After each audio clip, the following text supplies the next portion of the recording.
Cześć wszystkim, z tej strony Wiktor. Dziś przychodzę do Was z wyjątkowym modelem polskiego improwizowanego samochodu pancernego, który zrobił kawał wyjątkowej roboty w czasie Powstania Warszawskiego. Oto samochód pancerny Kubuś. Kogi. Buduj historię klocek po klocku. Słowem wstępu chciałbym jeszcze napomknąć, że w ten piątek, 1 sierpnia, będzie obchodzona 81. rocznica wybuchu Powstania Warszawskiego, gdzie na terenie Cytadeli Warszawskiej będziecie mieli okazję zobaczyć na własne oczy Kubusia oraz porównać go do naszego klockowego modelu. Recenzję modelu rozpoczniemy klasycznie od omówienia pudełka. Na jego froncie znajdują się wszystkie najważniejsze informacje dotyczące tego modelu, czyli m.in. nazwa zestawu, ilość klocków, skala 1 do 35, ale także informacje dotyczące kolekcji historycznej związanej z II wojną światową oraz nie zabrakło logo Muzeum Wojska Polskiego, w skład zbiorów którego ten pojazd wchodzi. Na odwrocie pudełka przedstawione są inne, bardzo ciekawe informacje dotyczące tego modelu. Między innymi mamy przedstawione niektóre funkcjonalności tego pojazdu. Są również bardzo szczegółowo opisane figurki dołączone do zestawu. No i nie zabrakło tradycyjnej tabeli technicznej dotyczącej samochodu, jak i 2 osobnych tabeli dotyczących uzbrojenia. Teraz już śmiało możemy przejść do samego samochodu pancernego Kubuś, który wykonany w skali 1 do 35 prezentuje się naprawdę bardzo dobrze. Samochód ma 17,5 cm długości oraz 9 cm wysokości, tak więc jest to naprawdę zgrana i bardzo kompaktowa konstrukcja.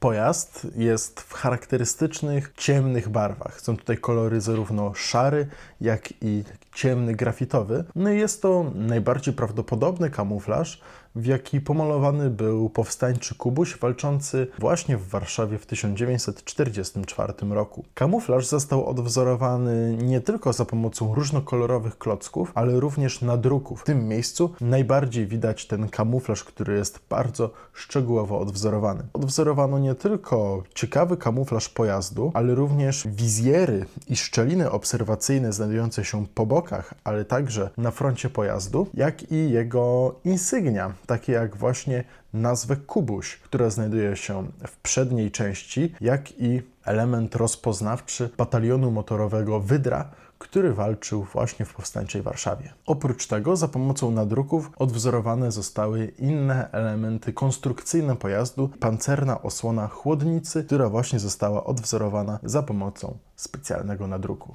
Kubuś był, jak już wspomniałem, improwizowanym pojazdem pancernym, dlatego jego pokraczny kształt, nie przypominający nic konkretnego, musiał być taki, a nie inny. Ale warto wspomnieć o jego funkcjonalnościach, no i przy okazji, jak się walczyło w tym pojeździe, bo na górze mamy 2 otwierane klapy, przy których znajduje się rosyjski karabin maszynowy DP-28, czyli Dygdariow piechotny. I jest to główne uzbrojenie tego samochodu pancernego, które bardzo pomagało powstańcom. No ale nie wchodziło się tak od góry, bo to jest całkiem wysoka konstrukcja. Do samochodu wchodzono od dołu. Tutaj, w tym miejscu jest odwzorowane wejście. Tutaj była specjalna blacha, którą się unosiło do góry i właśnie od spodu wchodziło się do naszego Kubusia. Jak już jesteśmy pod spodem, można tak powiedzieć, naszego Kubusia, no to warto też wspomnieć m.in. o takich szczegółach konstrukcyjnych, których nie widać na pierwszy rzut oka, gdy model stoi, a chodzi mi tutaj m.in. o rurę wydechową, która została pociągnięta od tej przedniej osi, czyli tutaj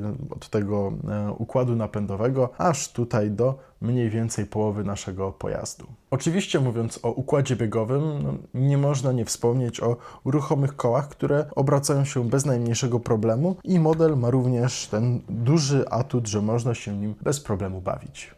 Do zestawu zostały dołączone 2 specjalne figurki, które przedstawiają powstańców warszawskich. Jedna z nich przedstawia właśnie kierowcę Kubusia. Jest to powstaniec warszawski pochodzący właśnie z kolumny motorowej Wydra. Załogant Kubusia ma rzucający się w oczy granatowy kombinezon roboczy, który właśnie odznacza się między innymi naszywką z kolumny motorowej Wydra na jednym ramieniu oraz powstańczą biało-czerwoną opaską na jego drugim ramieniu. Oprócz tego figurka ma niebieską furażerkę, której również nie zabrakło powstańczych oznaczeń, między innymi jest tutaj polski orzełek wraz z biało-czerwoną naszywką.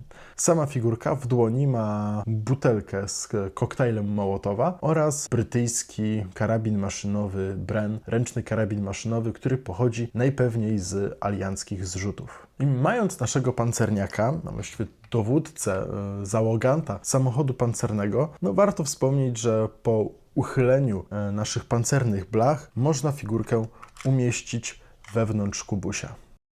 Druga figurka również przedstawia powstańca ze zgrupowania Krybar. Tym razem jest to powstaniec z plutonu Rafałki, o czym świadczy naszywka na jego ramieniu oraz litera R wymalowana na zdobycznym niemieckim sztalhelmie. Sam powstaniec ma wysokie buty, zielone spodnie i taką bluzę wyglądającą trochę jak marynarka, ale jest to klasyczna bluza, taka robocza, codzienna. No i to, co musi odznaczać powstańca warszawskiego, to właśnie insygnia, które ma na swoim ubiorze. I są to między innymi biało-czerwone małe flagi, takie patki, które są na kołnierzu jego bluzy, a także biało-czerwona opaska na ramieniu. Zaś w dłoni nasz powstaniec ma już brytyjską broń. Jest to tym razem Sten. Oczywiście Sten nie musi pochodzić z brytyjskich zrzutów, bo masę tego typu pistoletów maszynowych budowano w konspiracji, w różnego rodzaju warsztatach, innych takich miejscach przystosowanych do tego. Tak więc jest to kolejny